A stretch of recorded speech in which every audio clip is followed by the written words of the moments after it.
Hello. Hi, everyone. We're live. I think that this is all working. Let me know if you can see me and hear me okay, and then I can adjust things as needed before we actually get started. With today's training, we're going to be talking all about time management tips for your business. It's going to be super fun. I think we'll probably be, maybe like 20 minutes, 25 minutes, something like that. So we have sort of a 5-step system for you, plus a few quick tips that you can implement for your business, just so that you can manage time a little bit easier when life gets overwhelming and things get a little bit ridiculous with business stuff. So let me know if you can see me and hear me. While I'm just waiting for someone to jump in and do that and let me know if all this tech stuff is working okay, I'll just introduce myself. So I'm Sagan. Hi. I've been a blogger at saganmorrow.com, as well as a freelance writer, editor, and social media manager for nearly a decade now.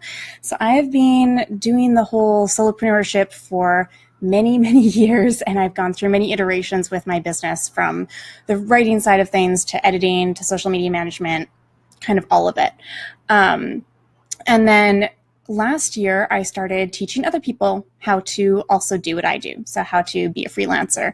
So I wrote a book. I published that a year and a half ago, and then I also created some courses on how to quit your 9-to-5 job within 3 months, how to set up a really successful and profitable freelance business, all of that kind of fun stuff. And then after that, you're welcome, Brittany. Hello. You can hear me? You can see me okay? Everything's working? Excellent. So after that, I started, I had created some courses and that kind of thing while I was still freelancing on the side, because freelancing is so much fun that I just had to keep doing it. And then, wonderful, we're all good. And then after that, this past spring, I started a small business podcast called Candid Conversations with one of my in real life best friends and my business best friend. And we came up with this idea for the podcast, and within like a week, we'd already published it, because we realized that we had this really great sponsor lined up, and they agreed to it immediately, but they had like a quick turnaround deadline. So we had to launch a podcast within a week. And a few days after that, we decided that we need to start a business together and pool our resources, from my side of things as a freelance copywriter, his side of things being really good at the whole digital marketing, Google Analytics, website building sort of stuff. And so we started this business over this past summer. But everything has been super, super busy in our lives. So he is getting married in the fall, so he's been doing a bunch of wedding planning. And he also bought a house with his fiance, and then they did house renovations. And he's also working as a digital marketer at his day job for the local football team, which is the busiest season right now. So everything in his life has been super, super busy. And I've just been continuing doing my freelance work and launching a couple courses this summer. So my side of things has also been really busy. But at the same time, we have managed to start growing this business together. And like, we just wrapped up a $2,000 contract just, a couple days ago. So it's been really interesting to see how we've been able to manage our time really well, even though there are so many other things going on in our business. So that's really what I want to talk about with you today, is just like how you can actually make time for your business, even when it feels like you have no time at all. And even when you feel super overwhelmed and unfocused and you're just kind of paralyzed with fear and all of that kind of thing. So we have been documenting everything that's sort of going on with our business with a small business case study. And so I will sort of talk a little bit about that, in like, 15 or 20 minutes. I'll share a little bit more about that in a little bit. But first of all, let's get to our time management tips. So we have sort of 5 steps that are really helpful for navigating time management with your business. So the very first step that I want you to do when you feel overwhelmed or unfocused or a little bit paralyzed with your business and with your time is to get clarity. Okay, so this is really the number one first foundational piece that you need. And getting clarity is you can really manage to do this very well by starting out with a brainstorming session. So when my business partner Dan and I decided to start this business, we had an epic brainstorming session. We got out the poster paper and colored markers, and we just wrote down every idea that we had and got it all on paper. And we actually also recorded ourselves having the conversation because we wanted to make sure that we didn't miss out on anything. So this is actually a method that I have used many times over the years, and as a freelancer, as a solopreneur, and then we just adapted it to do it together. So you can also do this method. You can do it by yourself. I have done this many times where you can just grab a giant piece of poster paper, get out some colored pens, and talk to yourself out loud if you want. If you find that sort of helps your thought processes come about a lot better. You can also grab a business best friend, or maybe talk to someone in this Facebook group, or find someone else to sit down with and have the brainstorming session with if you find that you want to bounce ideas off of someone else. So that's kind of the first component of getting clarity. And then the second sort of side of that is translating the information from your brainstorming session into a business plan. Now, I could talk for a very long time about business plans, but really what it comes down to is that your business plan should be an organic, living document. So it's not something that needs to be super long or super full of jargon or anything like that. It should be something that's fun. I really think that business plans can actually be quite sexy. I find them very sexy, even though I know a lot of people don't, but it's often because you're not doing it quite right. So you should be having fun with your business plan. It should be in language that you like, and you should also make it in such a way that it's not just going to gather dust, but you're actually referring to it on a regular basis. So it should be steering the ship of your business. That is what your business plan should be doing. And so you're going to be able to use the components that you had gathered together from your brainstorming session, and you're going to be able to translate that into your business plan, into identifying, if you had written down what some of your values are on your brainstorming session, then you can translate that into your mission statement, right? And then you can have all the other components of your business plan. So, your ideal client and services, and, you can have marketing techniques and budget and financial goals and all of that kind of thing. So that's really what I want you to do. And in the beginning with your business, you can refer to your business plan on a weekly basis. So you should actually be checking in with it a lot. And then you can space it out to, maybe once a month, maybe once every few months, but you really should be checking in with it a lot. Since my business partner Dan and I started our business, or the idea of it, back in April, I have gone through, I think, 4 iterations of the business plan already. We've gone through a lot of different sort of pivoting with it. So don't be afraid to do that. You can absolutely change the direction of things because you are going to change and your business is going to change. So your business plan should be reflecting that. Okay, so that's step number 1 in this entire process, is to really get clarity. So do the brainstorming session, and if you already have a business plan, then update it, because you probably haven't updated in a while. Or if you don't have a business plan, then now is really the time to do it. Okay, step number 2 is to outline all of the tasks that you need to accomplish. So this is an area that I think some people can find it a little bit overwhelming. It can feel a little bit scary to write down absolutely everything that you need to do in your business, but it's really important to get all of it out of your brain and onto paper, or onto your computer. So what Dan and I have done is we used Asana. As a solopreneur, I've really liked doing, again, like the poster paper method, and then translating that into, a spreadsheet or something like that. Asana is a really good tool, and it's very accessible for a lot of people. It's nice because you can move things around really easily. You can see it in calendar format. I know a lot of other people really like Trello. Trello doesn't happen to work for me, but other people love it. So there's a lot of different options that you can use for outlining all of your tasks. But the idea here is that you aren't organizing your tasks yet. You're just getting all of them written down. Absolutely everything that you can think of for your business. So set aside the time to do this, kind of like with your brainstorming session. You just want to brain dump it.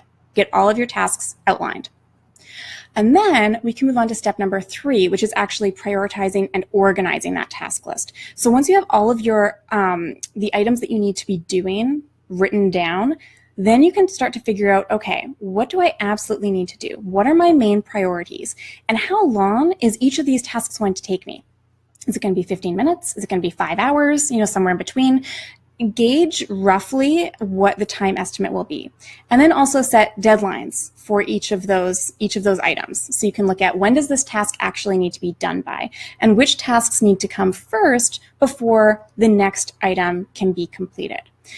Now, once you're doing this, when you are prioritizing your tasks and assigning them like time estimates and deadlines, then you're going to be able to see what's actually realistic for you and your business.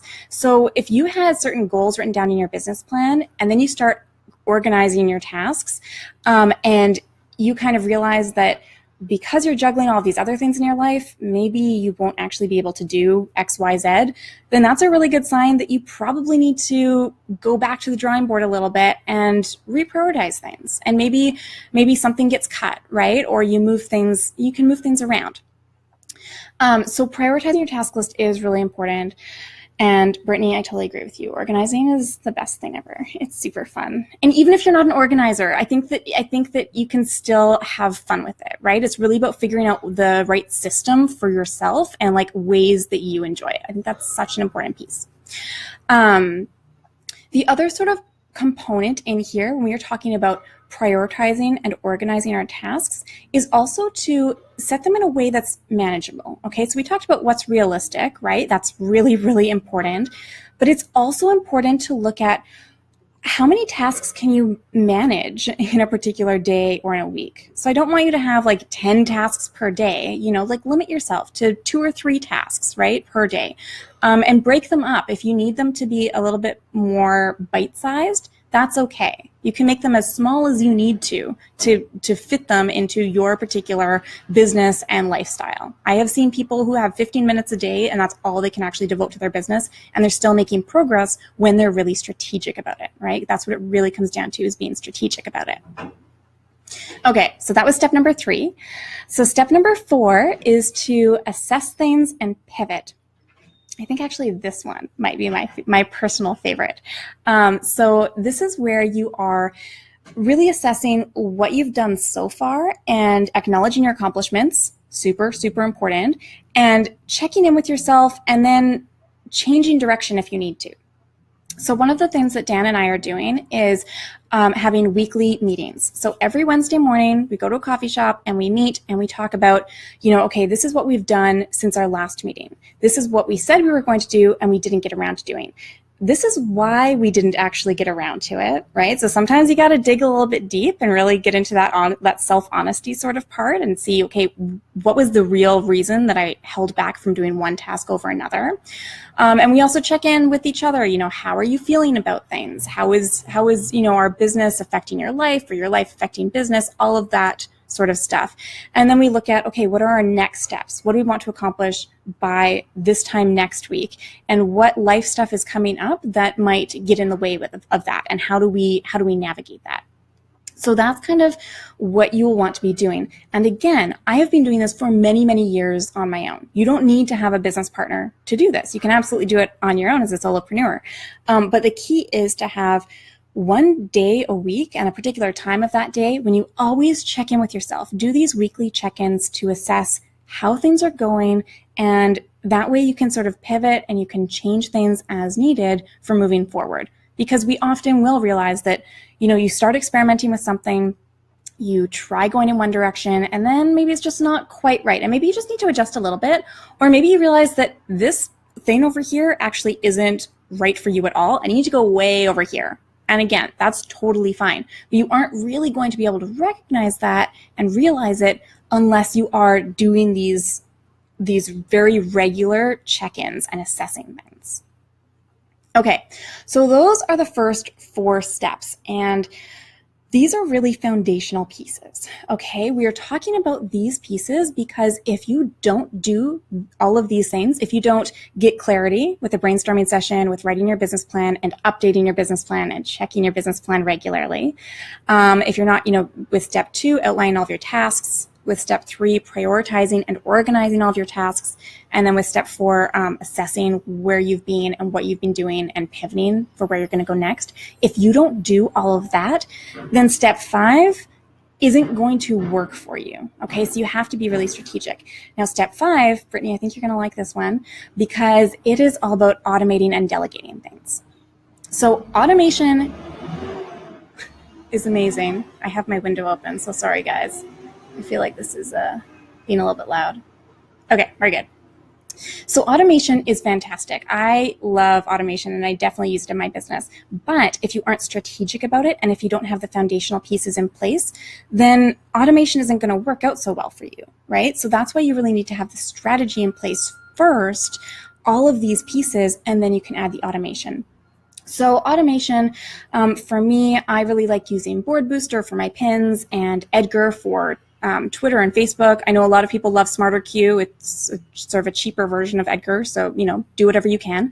But automation works really well in that sense because I know that for my business right now, especially with sort of transitioning from solopreneur stuff to having a business partner, I know that I don't want to spend a huge amount of my time every day posting my blog post to Twitter, right? I just don't want to do that. I feel like it would get really boring anyways to just constantly be doing that. So instead, I have those types of things automated. And that way, when I do go onto Twitter, I can spend all of my time having meaningful conversations in real time with other people, or retweeting other people, or commenting on the things that they're saying. So that's really what automation is a really good tool for, is so that it enables you to not have to worry about things like promoting your own stuff, but rather engaging in a real meaningful way with other people. So that is one of the key things. Yeah, automation is fantastic after the foundational pieces and after the strategy. And the other piece, the other sort of side of the coin when it comes to step 5 is delegation. So this could be something like hiring a VA, right? If you're sort of looking at your life and your business and you're realizing that you need some kind of support and maybe automation doesn't work for you, or maybe you just decide that you want to work with a real person rather than having, some kind of a device doing stuff for you. It can also be things like if you are operating on a really limited budget, you can trade services with someone, right? Trade services with someone, doing an equal amount of work between the both of you, and then exchange really sincere, obviously, but good testimonials for each other, right? Like that's a really good way to be able to sort of delegate some things that maybe you aren't good at, or maybe you really don't like doing, or maybe you're constantly procrastinating on. You want to sort of take care of all those pieces. You can also think about delegation in your own personal life. So if you are finding that you are just struggling to find time for your business because personal stuff is starting to really get in the way, then talk to your spouse or your roommate or your kids or, friends and see if they can help you out. See if someone else can pick up the slack when it comes to, doing housework and that kind of thing. That type of thing is going to be really helpful. So it's okay to get creative with a lot of this, right? I mean, when it comes to automation and delegation, that can mean so many different things. So those are kind of the 5 main steps when it comes to reducing overwhelm, getting more focused, getting past that sort of paralyzing fear of just being frozen, and also just being able to make more time for your business when you are super busy. These 5 steps are really going to help you. And again, you need to have the foundations, you need to have the strategy in place, and it takes a little bit more time in the beginning, but it's going to save you so much time in the long run. And even like a week from now, if you did all 5 of these steps starting today, you would be able to see the results and how much time you are saving 1 week from now. It's amazing how quickly all of these things can be so effective and really work so well. Okay, so those are the 5 steps. I have a few more sort of like quick tips for you. One of the things that I would say, again, if you're sort of struggling to manage time and to find the time to work on your business, is to work on the same tasks at around the same time of day. So that way it just becomes a habit. Okay, this is really going to help you out with your business if you think of sort of certain pieces as being that habit. And you're also going to be able to recognize if you have some bad habits, right? So I think many of us are probably, we get caught up with at certain times of day or when we're working on certain projects, we just automatically check social media without really thinking about it or being intentional about it, right? I constantly get caught in what I call the Instagram loop. Other people are big with Facebook. We all have our sort of little things. So being able to recognize those kinds of bad habits or those habits that maybe could be improved, that's going to really be helpful. But also setting up good habits into place. So deciding that, when you check emails, it's going to be at a certain time of day. Or when you do more of your creative work, that's going to happen at a specific time of day. I like to try to do, social media type of stuff in the early afternoon often, because for me, that's when my creative energies kind of hit a slump, and I'm more energized when it comes to talking to other people, rather than, working on writing projects and that kind of thing. So being able to recognize what times of day your energies are more creative, or you're more interested in collaborating with other people or what have you, that's going to be really helpful when it comes to figuring out which tasks to work on at what times of day. And they'll just become this automatic sort of routine where you know exactly what you're supposed to do. It's going to really take away that overwhelm. And it's going to also take away that extra decision that you have to make every single day of what should I work on at this point. Okay, another tip is to plan out what you're going to be doing every single week at the beginning of the week, okay? And break them down into manageable tasks. So one way to do this is to kind of look at, where do I want to be 1 month from now? What is a 1 month goal that I have for myself? And then you break that down. You can work backwards into, what do I need to do each week over the next 4 weeks to accomplish that? And then you can break that down. So you say, okay, I know what I want to do, what I need to do this week. So how can I break that down into very manageable daily tasks for myself? How can I break that down into, 5 to 7 bite-sized sort of tasks? And that's going to just make everything so much more manageable for yourself. And it's also going to ensure that everything that you do in your business is done with intention, and it's done strategically, and it's all working towards a certain thing. If you are working on a bunch of things in your business and you don't really know why you're doing it, or you're doing it only because some expert told you that, everyone needs to do X, Y, Z, or that kind of thing, then that's a problem. So you need to be able to know exactly why you're doing all these different things in business. And it's okay to say, I'm doing this because these other people had success with it and I want to experiment. That's a perfectly legitimate reason. But it's really easy for us to accidentally end up doing a bunch of things in our business because we feel like we should, without really thinking about if it's actually providing value and it's actually being useful and it's actually working towards contributing towards that larger goal. Okay. The last piece that I have here is to cut out anything that isn't crucial for your business. So I made the difficult decision this summer when I've been setting up this new business with Dan. I realized that if I wanted to make progress with this new communications agency that we are starting, then I would need to cut back on something in my own business. And I was looking at all of the different components of my business. And, I have my own Facebook group, and I have this weekly newsletter that I love sending to my subscribers. And I had my weekly blog posts and and as well as, all of my freelance work and connecting with my students who are in my courses, all these different things.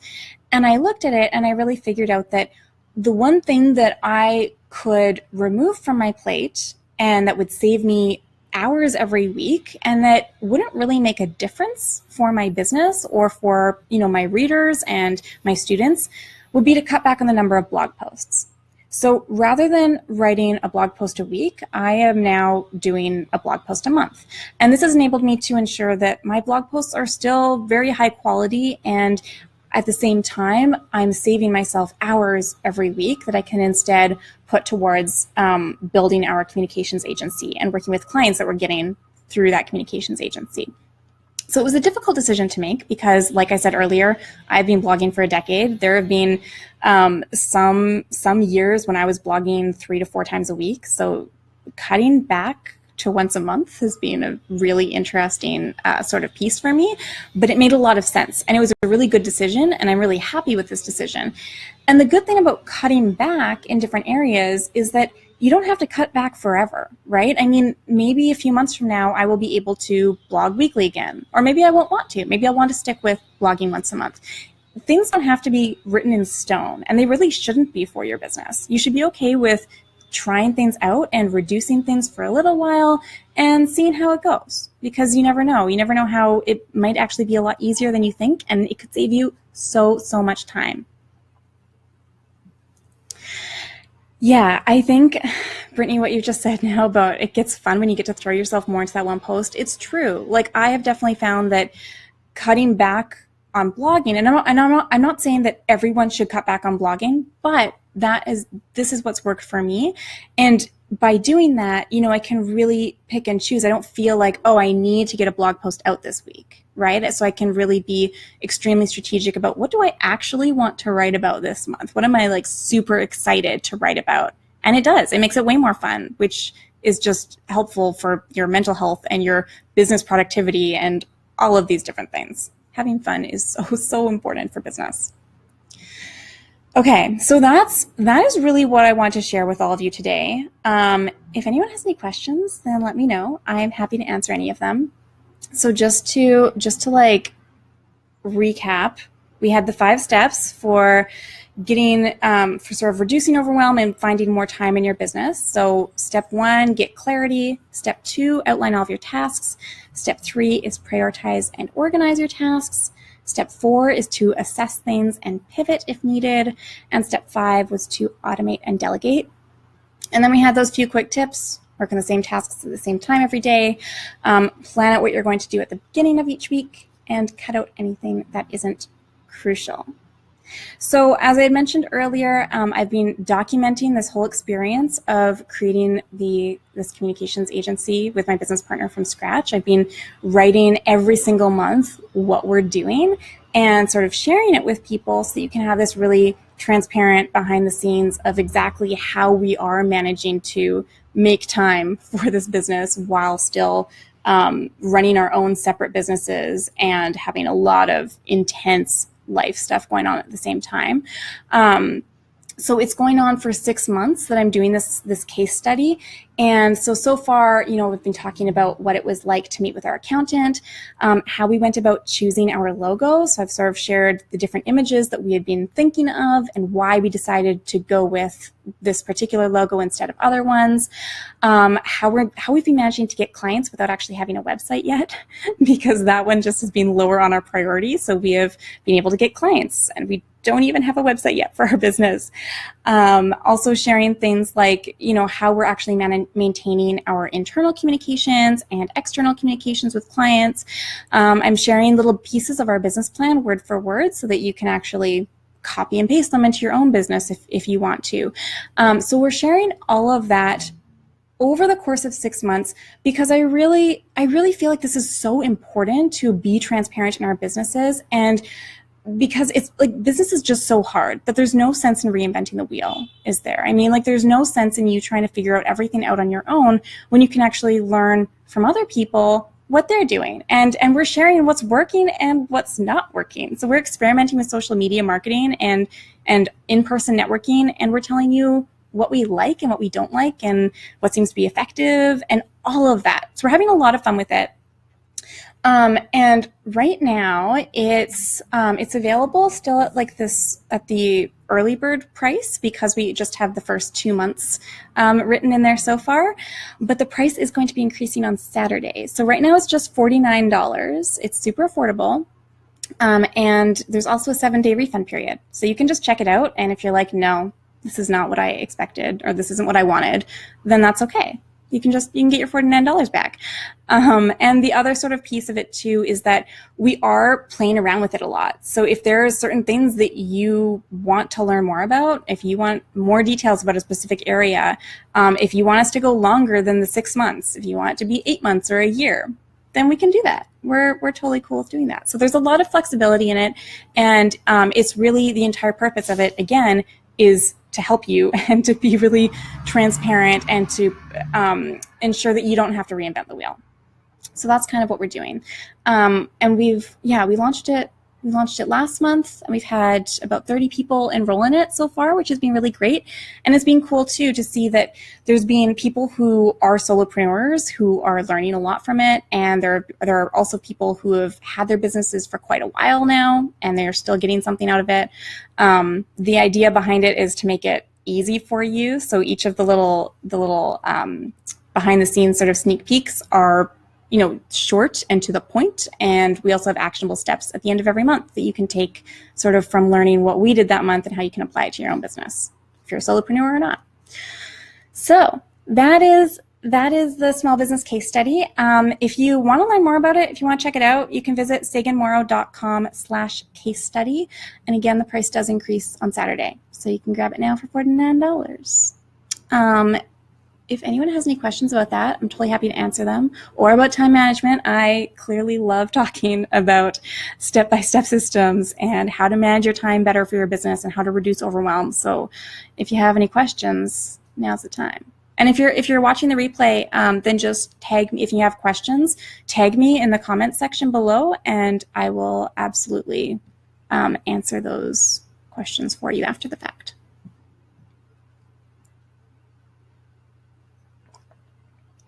Okay, well, if there's not any questions, then I'm going to hop off. Thanks so much, Brittany, for having me on here. It's been a lot of fun. I hope that this was really helpful for everyone. Again, leave a comment below or a question. If you want me to talk about anything else, I can absolutely follow up on that. And check out the case study, saganmorrow.com/case study. All right, you're welcome. I'm glad you enjoyed it. All right, bye everyone.